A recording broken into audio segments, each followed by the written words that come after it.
to have them go across our campus and enjoy that. So just talk a little bit about some of the upgrades, enhancements that we've had here at Sparkman Middle. The field lighting for softball, that's the first time that that field has ever seen field lights, so we're very proud to have that for our softball.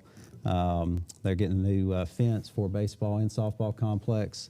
Also crushed brick for the fields, and also some custom windscreens with the different logos for baseball and softball that'll go out in the outfield. So we're trying to improve the you know, what our image is here at Sparkman Middle School. So I would like to say that I appreciate Commissioner Vandiver, Tom Butler, Representative Andy Witt, and Representative Laura Hall for their contributions to these projects. Without their support, this wouldn't have been possible. We've invested within the last year and a half more than $400,000 here on this campus, so very proud of that. Of course, baseball and softball season just began. Got their first home games going on right now against Liberty. So then moving to Sparkman High School, the boys and the girls basketball regional playoffs is February 23rd at Jacksonville State University. The boys will play Vestavia Hills at 10:30 a.m. and the girls will play Hoover at 12 p.m. Do want to talk about our competition cheer. They finished 5th in the traditional division out of 17 teams, 10th in the game day division out of 36 teams. And then, of course, our state wrestling, we had several that did very well at the state wrestling tournament, so very proud of them. The Sparkman Intermediate School, roughly 85% complete now, so we are still on track for next school year. And then I want to finish up by the fire science program with the Madison County Career Tech Center.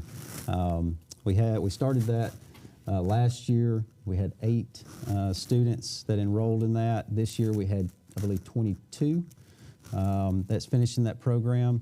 And then for enrollment for this upcoming school year, we have 44. So we are very proud to see that program expanding like it is. I understand that there's 5 or 6 from New Hope. When they come out of there, do they have their Firefighter 1 certificate? Or? So they've got Volunteer Firefighter 1, they've got Firefighter 2, okay, and then Hazmat Awareness and Operations. So they could possibly walk into a job if So it would help them. Yeah. They still have to go through a 5-week bridge program okay, through the Alabama Fire College. but those a big that portion of it out of the way. it does, yeah. That's a good program. And then so it's but for once they go through the finish the bridge program, they can pretty much apply anywhere in the state for a career in the fire service. Yeah, I like that program. So.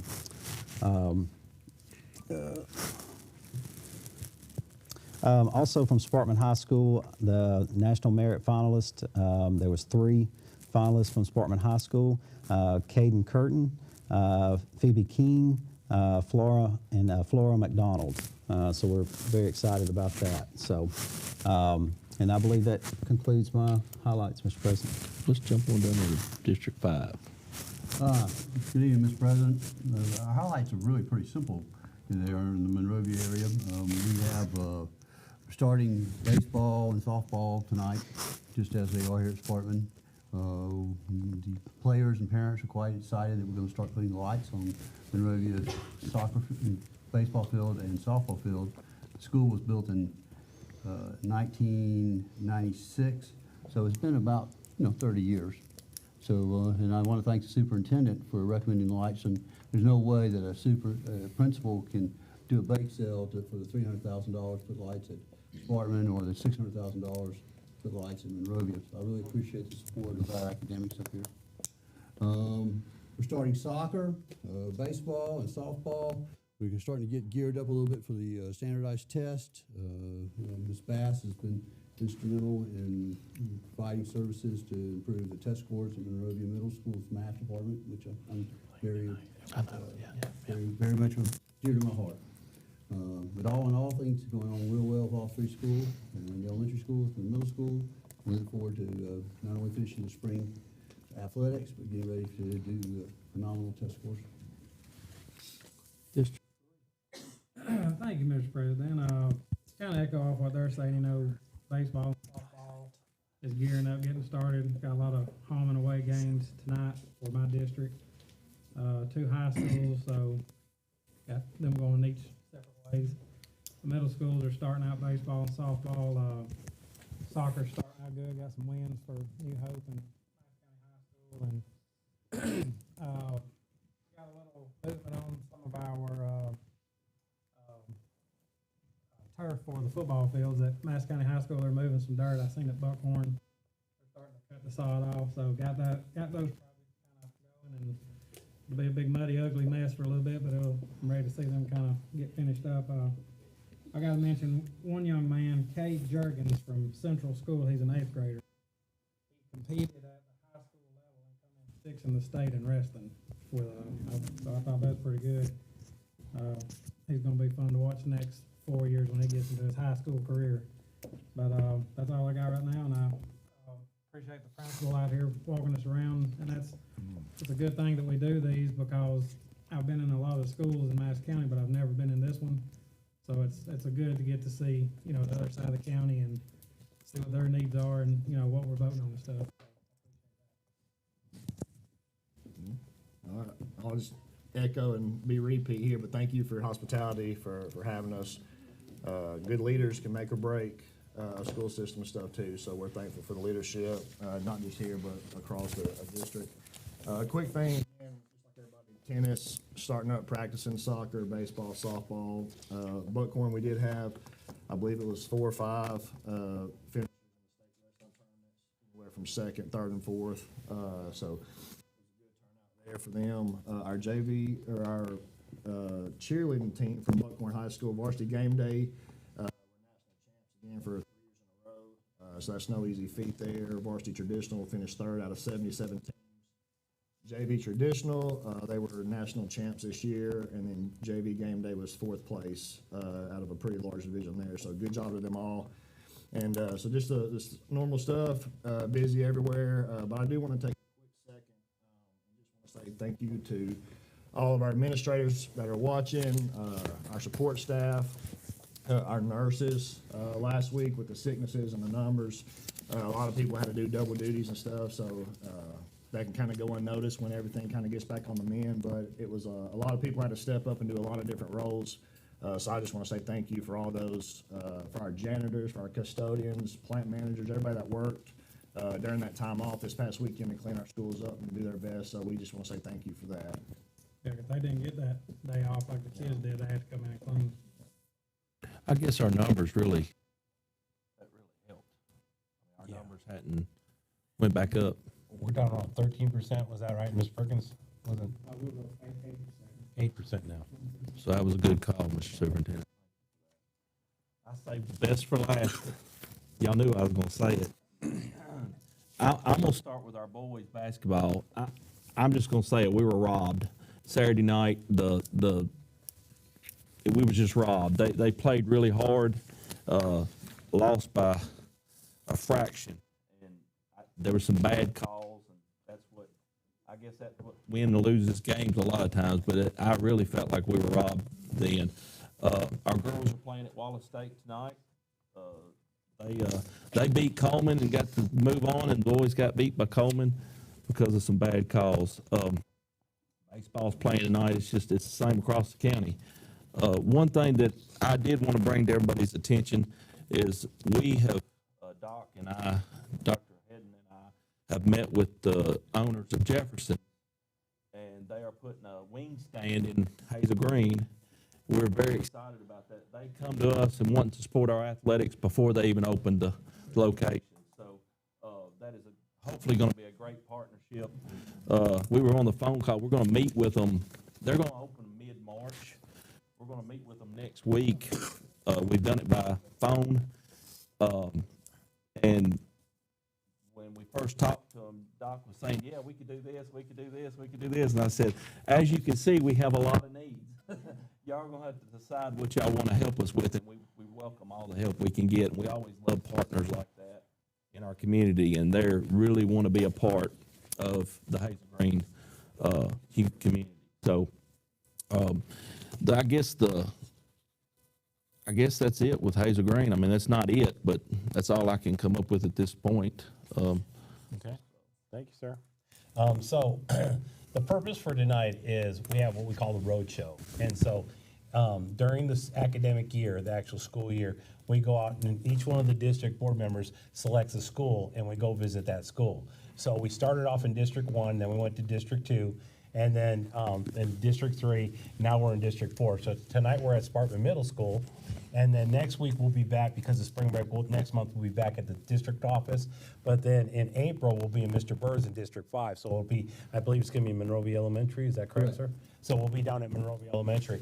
And what it does is it gives our board members an opportunity to go and visit all the different schools. So in their 6-year term, realistically, they should be in all 30 schools in that 6 years so they can see it, get a complete picture of what they're voting on. Because, you know, as Mr. Brooks said, he's down in New Hope and he's down in Gurley, but he may not get out here all the time. So he's voting on things that affect Sparkman. So it's important for them to see this. So that's why we do this. Additionally, March 3rd is our Support Employee of the Year ceremony at Meridianville. It's at Flint River Church in Meridianville, and it's at 5:30, correct, Jessica? And so we'll be celebrating all of our support employees. We don't do like we do the teachers, where we have one secondary and one elementary that competes on a national. What we do is we recognize one support employee from every one of our campuses. So that night we'll be celebrating 30+ support employees, because it's hard to say a nurse is more important than a clerical aide, which is more important than a special ed aide, which is more important than a custodian and bus driver and CMP. So we don't do it that way. We just support whoever the school's employee of the year is, that's who we celebrate. And it's all the different support staff. So that's gonna be March 3rd at Meridianville in Flint River Baptist Church in Meridianville. With that, I'd like to turn it over to Dr. Conway, who is our host this evening. And Dr. Conway, is there anything that you would like to share with us about Sparkman Middle School, your feeders to you, the upcoming new intermediate school, which is down the road? Anything? Well, I'm just say glad you all came out to the board meeting. Sparkman School. This is the best middle school in the district. But we're extremely excited about the addition of Sparkman Intermediate School. Is going to help enhance what we're trying to do here in the Sparkman feeder pattern. Our former assistant principal, Mr. Rico Williams, was selected to be the principal, so we're excited about teaming up together to continue to strengthen this Sparkman community. Of course, we scored a B on our state report, which is a huge, phenomenal accomplishment for us. We went up 3 points, so we're so excited about that. And we're just glad to continue to move forward. Each year, we're getting better and better, and we're focusing on excellence. So we just appreciate you all giving us an opportunity to highlight what we're doing here. So thank you for choosing the people tonight. Thanks, Dr. Conway. We appreciate you. So just an update on Sparkman Intermediate School. Everything appears that we're on track to have the keys by June 1. So we've already hired, as Dr. Conway stated, we've hired Rico Williams, who is our new principal over there. He's still working here, and he's still serving in his athletic director role here for the time being, but he is also starting to work on things to get ready for Sparkman Intermediate School as we move forward. So it's exciting times for the district. If you're driving around the county, if you drive up 231, 431, you'll see up in Hazel Green, the new wing is coming together. They bricked that already, the wing at Hazel Green High School. And then just north of there, you'll see the new middle school that's going in there, which is Hazel Green Middle School, that they're already starting on the second story. Is that correct, Doc? And they're already on the second story there. So they're moving along really well there as well. And out in the Buckhorn zone, we'll be working on Riverton Elementary School. They're going to be up for bid, will be a wing shortly. And we're working on the entrance in the road around the school to try and get more traffic off of Winchester Road to get them onto the school campus. So those are just a few of the things that are going on out in our schools in the different districts. So with that, we're ready to go to the next section, sir. All right. All right, we have 4 people here tonight to address the board. I'm gonna read a quick statement for everybody so we can move on. Your comments will be limited to 3 minutes. In the event that you wish to address the board on an issue involving a general reputation and character, physical condition, or professional competency, or mental health, or any such instances, the job performance of individual or confidential student information, the board will hear your comments in executive session. If you are unsure whether your comments should be made in executive session, please see our Board of Attorney, Ms. Cynthia Thompson. She will be keeping time, and she'll raise your hand, and we're gonna let y'all come to the mic. And we're gonna start with Ms. Saint, and then Ms. Wright. Okay.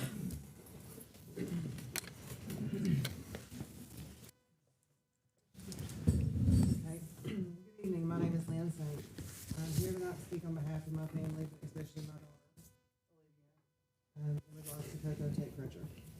Olivia, my daughter, has had the privilege to play for Coco as a varsity player at Hazel Green for the last 4 years, but we've been supporting the program for more years than we can count.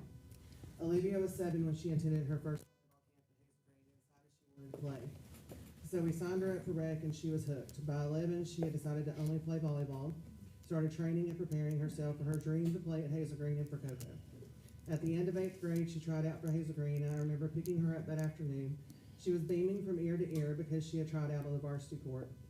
I was excited but scared for her because of the fear that my 14-year-old may not be able to handle the pressure. But Coco saw something in Olivia and knew she could. She expects the best from everyone that steps on her court, holds her players to a higher standard. We knew that training and practices would be hard and expectations would be high. I also knew that my child would be loved as much as she was pushed, and I wanted her pushed hard. I wanted her to be able to reach her potential. Olivia wasn't a regular starter for the first 3 years, but Coco believed in her ability, and Olivia had a calmness about her under pressure. She knew she could be called off the bench and do what she was asked of. Coco instilled in her and the rest of the team that everyone had a role. You may not like that role right now, but you're expected to be a part of the team, work hard, do hard things, and be ready to contribute. Because of those first 3 years, she was able to step into the role of leader and starter on the team her senior year. This was the best year yet. It wasn't supposed to be, it was a rebuilding year. But she got a fantastic 4-year scholarship to continue playing in college. The coaches that she'll be playing for mentioned knowing Olivia would have a smooth transition to college because of the elite coaching and program at Hazel Green. So many fellow coaches know and trust Hazel Green's program, and that's a true testament to Coco. She invests in these lives of these girls, not only making them great players, but cares deeply about how they turn out as humans. You don't have to agree with everything a coach does, but you have to respect them and see the good that comes from the decisions made. Olivia would not be the player or the person she is without Coco. The definition of a coach is a leader that unlocks potential with high emotional intelligence and supporting yet challenging environment. Coco fits this definition every way. I've watched Coco change the lives of players and students at Hazel Green over the last 16 years by loving them, showing up, and going the distance. Coco has never wanted to be anywhere but Hazel Green. This is the town and school that raised and formed her. She is the backbone of this program.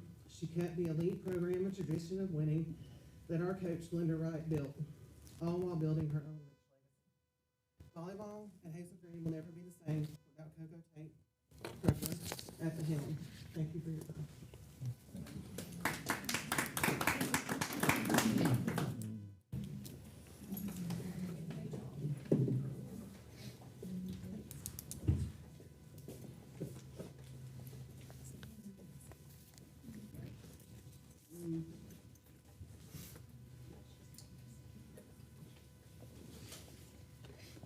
Good afternoon. I'm here to support Coco Tate Crutcher. I taught and coached at Hazel Green for 39 years. Coco played for me. I recommended Coco for the Hazel Green job, and she's been there for 16 years. That's a total of 55 years of volleyball. That's more than a lot of y'all are old in here. Since she's been here, she's had a winning program. She's won state championship, 3 runner-ups, a record of 698 wins to 269 losses. Every year, she has players to receive scholarships. Coco is a great person who loves her players and they love her. She has a strong relationship with them and helps them both on and off the court. She has helped some stay on the right track. The players tell her things that they don't even tell their mothers.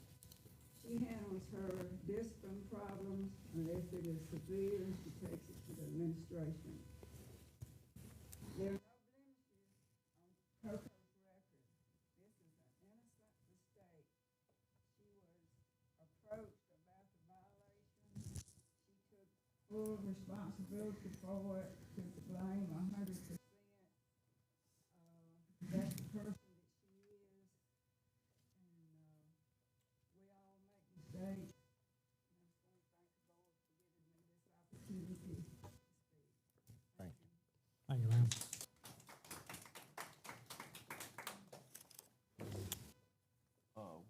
Next is Andersons. Do we have two of them? Yvonne and Robin. Yeah.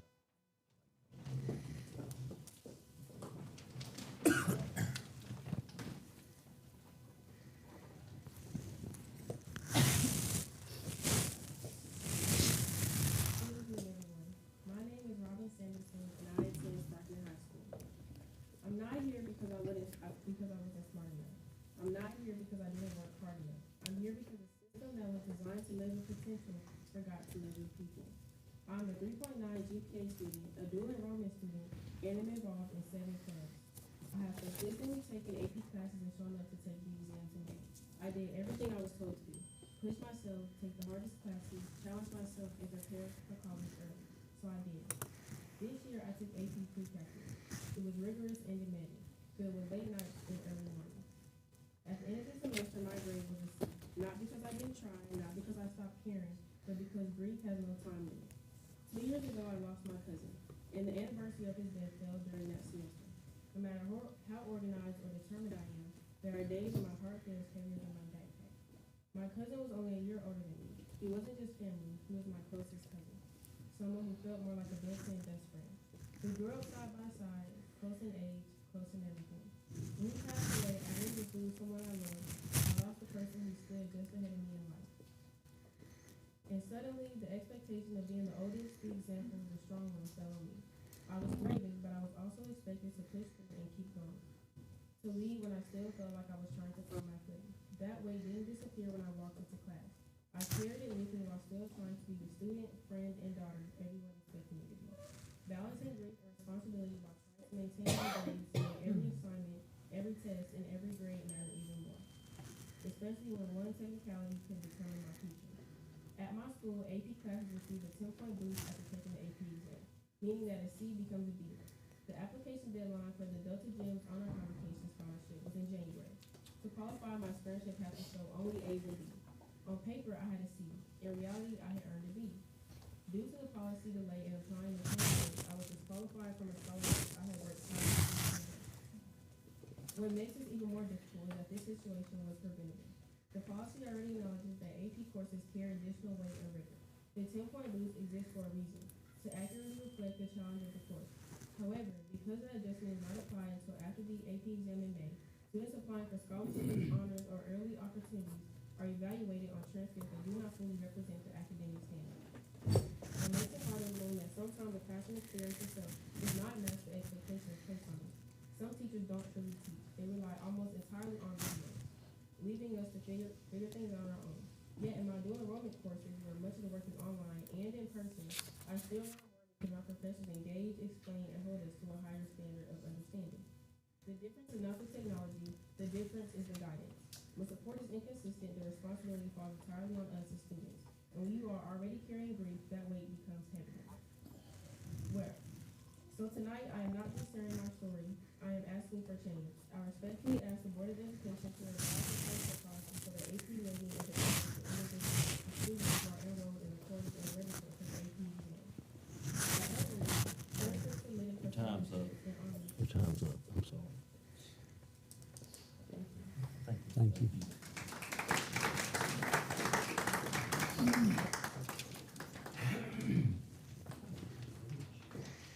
Hey, what was your grade? What was your grade? You said it was a C, or you have a numeric number of it? It was a 68. That's, 68. 68's not a C.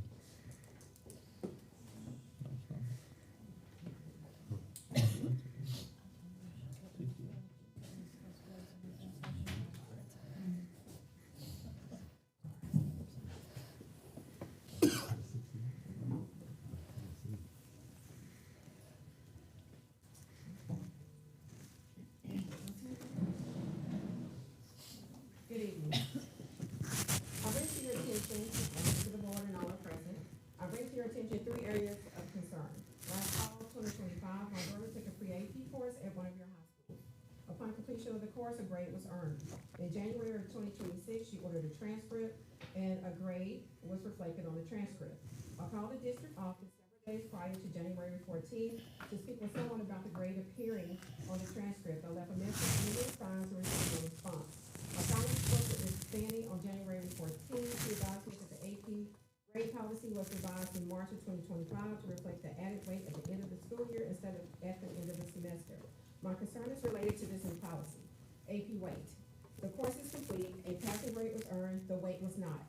There should not be a correlation between sitting for the test and earning the credit. According to the College Board Appendix A, the following should be avoided. Number 6, providing inaccurate or misleading information about the importance of test scores in making judgments or decisions. Number 11, using College Board tests as the sole indicator of the overall performance of students. Your policy impedes your students' ability to compete with other students on a local, state, and national level for scholarships and internships. Organizations that receive a transcript from your district depend on you to report accurate information. They do not know that the AP grade that they are viewing is a temporary inaccurate grade. AP curriculum. When this policy was created, did anyone take into consideration the AP block classroom? Is the teacher AP trained? Are the course materials fair from reliable sources? In the classroom, what % of time is given to authentic instruction? Showing videos, assigning PowerPoints, daily group work, projects. Do teachers take time to review AP practice tests, materials with each student to identify individual student strengths and weaknesses? Do all students have access to computers when they get home to review the countless PowerPoints and videos? Parent communication. After my discussion with Ms. Fanning, I followed up with all of you in an email on January 15th and again on January the 27th. That posed some questions and concerns concerning this policy. I did not receive a response. We hired an attorney to address this matter with the district. Their office did not receive a response, but when I got here, I was told that they did receive a response. Okay, however, on January 27th, 11 minutes after my post on Facebook, I did receive a response from someone on Facebook, and I also received a response from the District 2 representative, Mr. Wes Jones. As a parent, I felt defeated, disappointed, and helpless to advocate for my child. Parent concerns should not be ignored. I should not have to post on social media to evoke a response from the people that make decisions for my child's education. It is not too late for you to fix this. Stop placing the district accountability needs to the state of Alabama above the needs and the best interest of the students. Revise the policy to add weight at the end of the semester.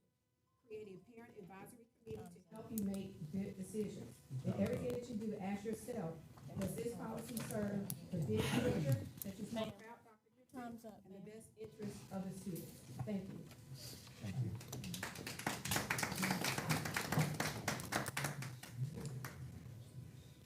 And again, the GPA is 3.75 is not the same as 4.0.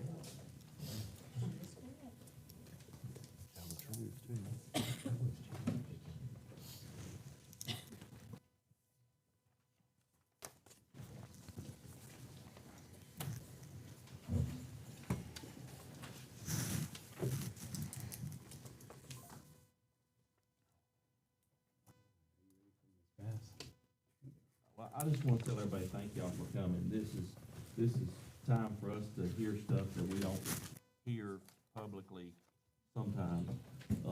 And it's good to hear directly from y'all. So thank y'all for taking the time to do that. You're welcome. All right. Ms. Bass, the amendment to the academic guide to include cybersecurity.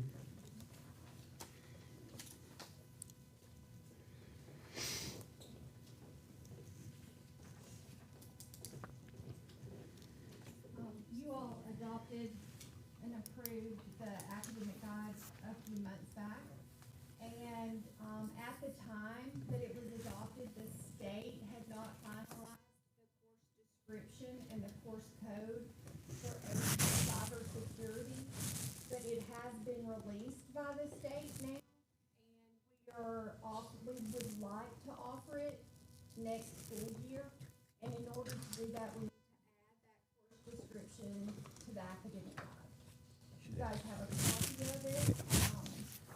The slide is there, and it's just a course description directly from the State Department.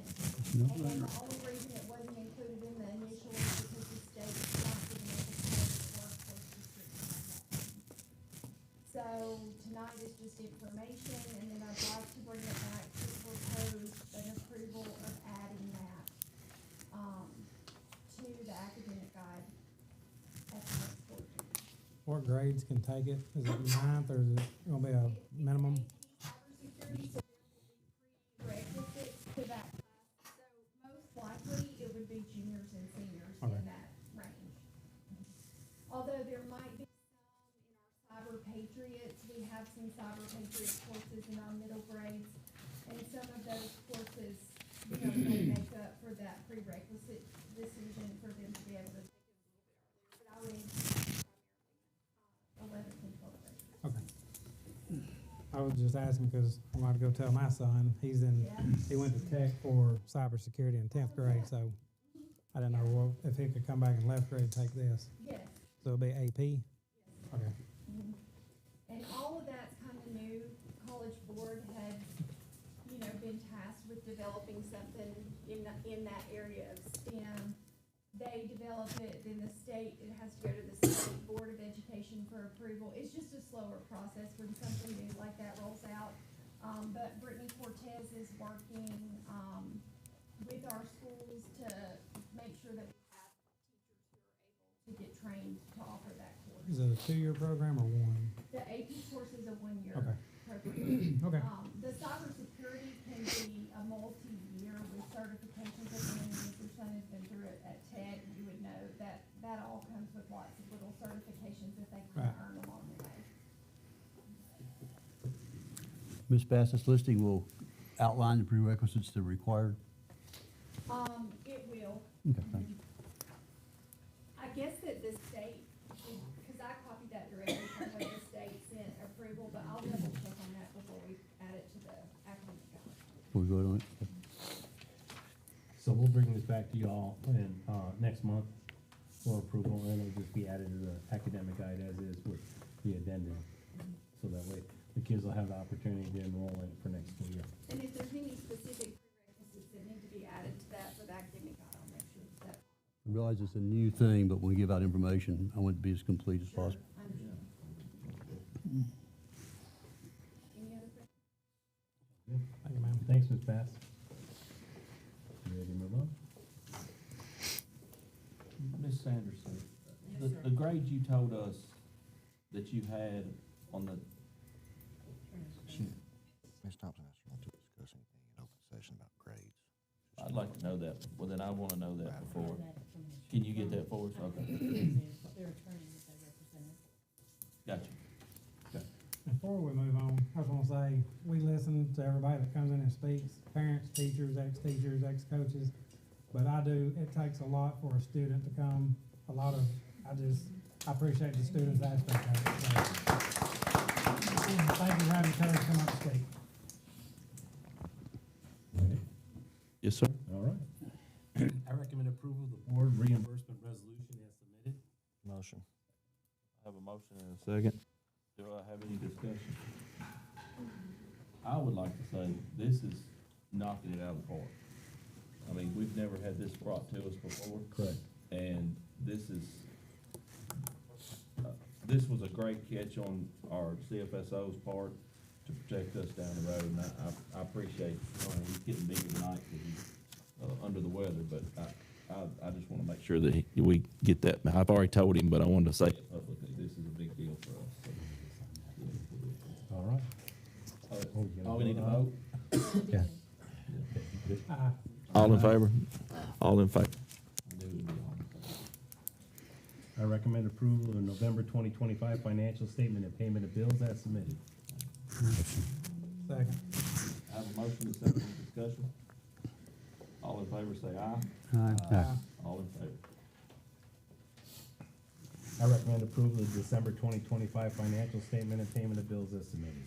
Motion. First one's November, second one's December. Second. I have a motion and a second. Any discussion? All in favor, say aye. Aye. All in favor? I recommend approval of the contracts for services as submitted. Motion. Second. I have a motion and a second. Any discussion? All in favor, say aye.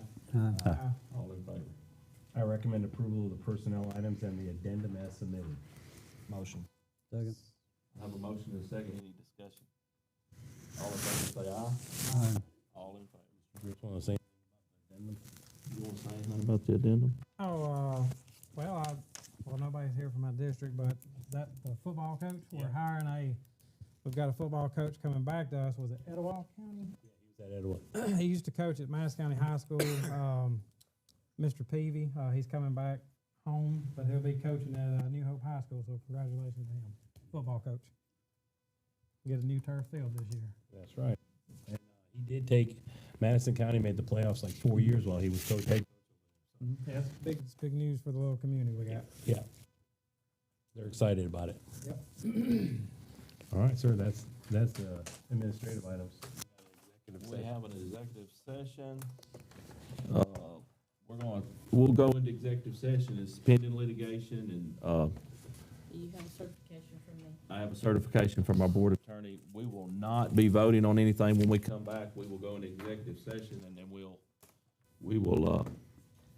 adjourn. No more voting. We'll do a 5-minute recess. We can do a 5-minute recess, yes, sir. And we're gonna go, We're gonna stick with, yes. okay, before we go into executive, Yeah. No, she's got she Okay. has it. okay. She has what we need. She Okay. has what? Has the letter from the lawyer. From the- yeah. I make a motion for executive session. I have a motion. Second. All in favor, say aye. Aye.